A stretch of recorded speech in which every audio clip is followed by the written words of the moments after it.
안녕하십니까. 교육안전위원회 위원장 이소희입니다. 1년 전 위원회 초기 운영 방안에 대해 말씀드리면서 교육, 안전, 소방 분야에는 여야가 따로 없다는 의견을 드렸습니다. 위원들은 각자 정당에 소속된 입장에서 살펴보는 것이 아니라 직접 현장을 누비며 의견을 듣고 있습니다. 그리고 아직은 부족한 현실 상황을 개선해 나가기 위해 저마다 다양하게 노력하고 있다는 말씀을 드립니다. 지난 10년간 교육안전위원회에서 살펴야 하는 조례는 153건, 시민안전실 51건, 소방본부 21건 제정되어 다양한 정책 추진의 근거가 되고 있습니다. 각 조례들은 다음 10년을 기억하는 한층 더 성장하는 세종시에 맞춰 미래를 준비하는 조례입니다. 성장을 위한 준비는 현재에 대한 안전이 담보되어야 하기에 이제는 각 조례들이 시대에 뒤처지지 않았는지, 그리고 빠지거나 모자란 점이 없는지 전체를 다시 살펴보면서 필요한 것을 맞춰가는 조정의 시기입니다. 최근 3년간 코로나 상황을 겪으면서 교육 격차와 사회 변화는 한층 더 빨라졌고, 걱정 없이 즐기던 행사도 미래에 대한 걱정 속에서 불안한 상황입니다. 평범한 일상에 대한 사회 불안이 커질수록 연대와 신뢰의 힘을 믿고 나아가야 할 때입니다. 비판과 반성은 시의회의 기본입니다. 어느덧 상반기 시의회 반환점을 지나는 시기입니다. 집행부가 코로나 상황에서는 정석보다는 변칙으로 운영하는 것을 이해했다면 이제는 정석으로 주변을 살피면서 나아가야 합니다. 규정과 절차를 준수하고 하나의 정책이 다른 정책에 영향을 미치는 것은 없는지, 집행부가 느끼는 문제점에 대해서 깊이 숙고하고 대책을 마련하고 있는지 핵심을 짚도록 상임위원회는 비판적인 시각에서 반성할 점을 찾아 견제와 감시 기능을 한층 더 강화할 것입니다. 우리 상임위는 타 상임위와는 다르게 집행부의 가호에 대한 재검토와 반복할 수 있는 여건이 아닙니다. 아이들에게 주는 소중한 교육의 기회들과 우리가 상상할 수 있는 재난 상황은 사후 약방문식으로 정책을 마련하고 대비해서는 안 될 것입니다. 기초학력에 대한 우려, 미래 교육에 대한 준비 더 이상 미룰 수 없습니다. 작년 학교 알림이 자료를 통해 세종시 고등학교 학업 저하가 심각함을 짚었습니다. 이것은 기관의 잘잘못을 나열하는 것이 아니라 국민의 세금으로 운영하는 기관이 갖추길 바라는 사회 현실을 직시하기 위함이었습니다. 집행부가 국민의 4대 의무인 국방, 근로, 교육, 납세 의무 외에 이해의 의무를 가져야 한다고 생각합니다. 이해를 하려면 3가지가 필요한데, 현 상황에 대한 감수성, 그리고 정성과 정량 자료에 대한 이해, 정책에 대한 준비입니다.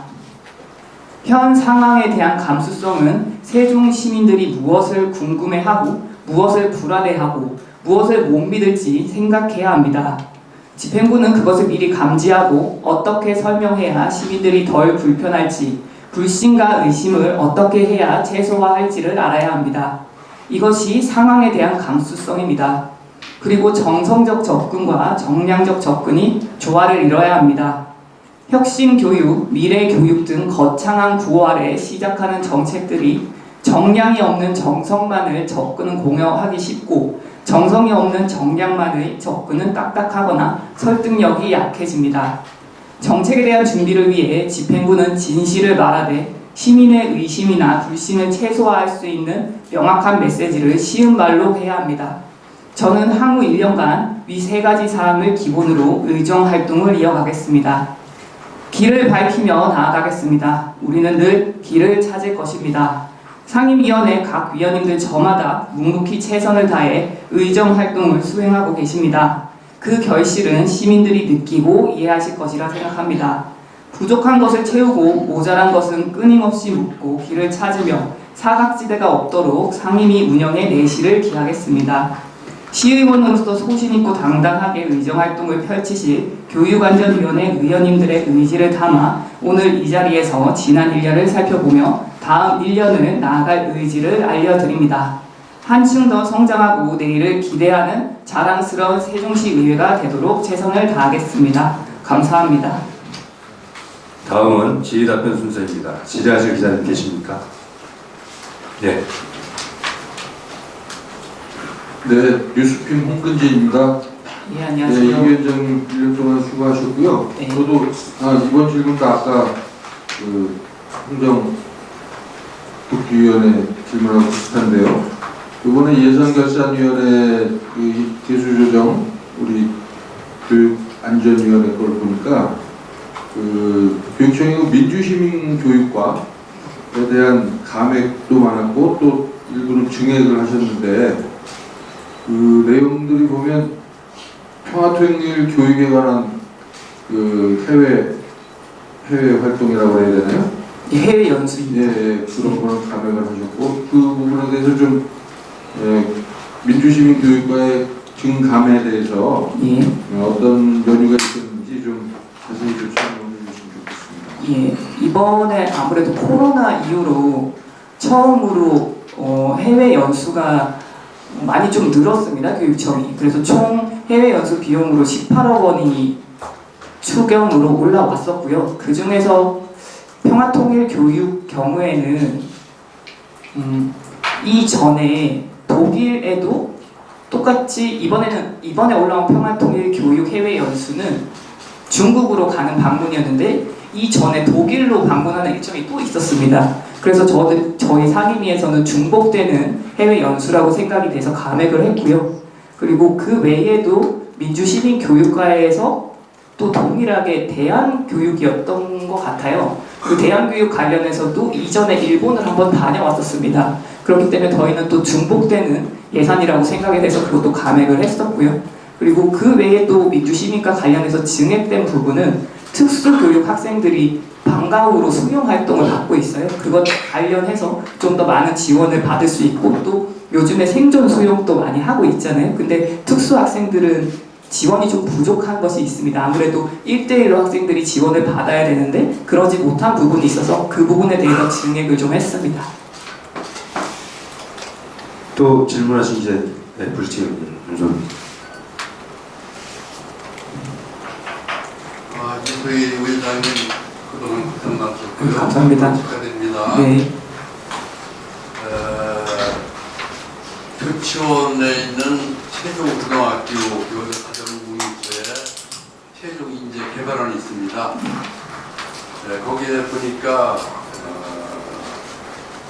어떤 기능사를 현재 배출하고 있냐면은 지게차 운전자하고요, 풀쌓기 운전자 기능사를 양성하고 있거든요.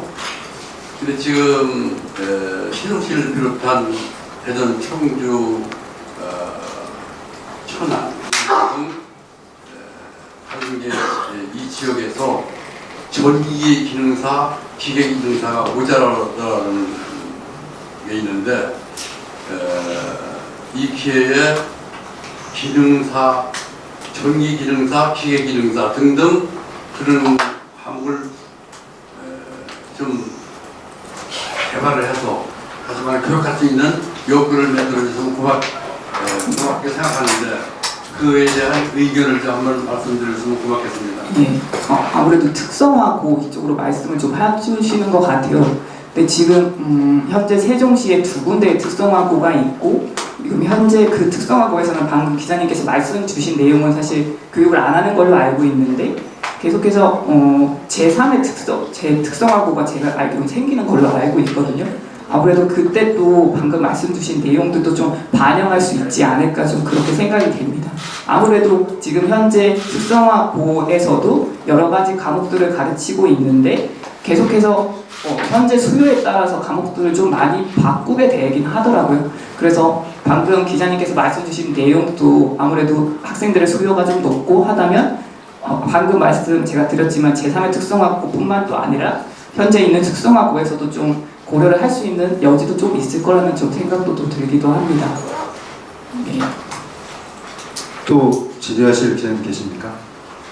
더 이상 질의하실 기자님이 안 계시므로 교육안전위원회 브리핑을 마치도록 하겠습니다. 이상으로 제4대 세종시의회 1주년 언론 브리핑을 모두 마치겠습니다. 함께해 주신 언론인 여러분 감사합니다.